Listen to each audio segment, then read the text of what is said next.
then I think he would probably want to discuss pretty comprehensive agenda. First, obviously, as your earlier report suggested, possible visit by Vladimir Putin to the PRC, and there is still an ongoing discussion in Russia whether Putin would attend the meeting with his Chinese counterpart on the grounds of the forum that the Chinese may be running next month. So I'm pretty sure that would be part of his agenda.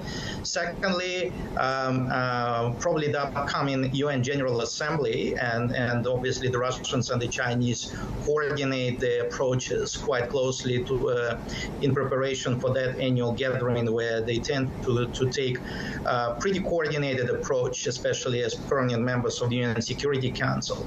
Perhaps Wang Li would want to communicate something that Jack Sullivan, the National Security Advisor to the United States President, would want him to communicate to his Russian counterpart, because that wouldn't be an uncommon approach.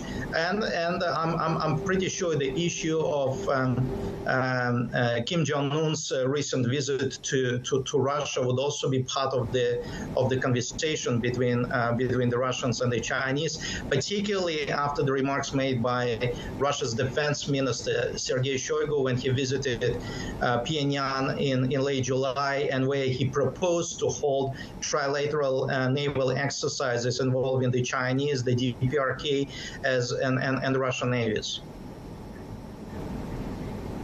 Indeed, and we're just looking at some of those pictures of the Kim-Putin meeting now. Some bizarre moments on the ground in Russia, but what is the final washout from that meeting between Kim and Putin, and who stands to benefit the most from this strengthening of relations? Obviously, weapons sales on the agenda, including closer cooperation on issues like economics and security as well. What's your view on how this meeting unfolded?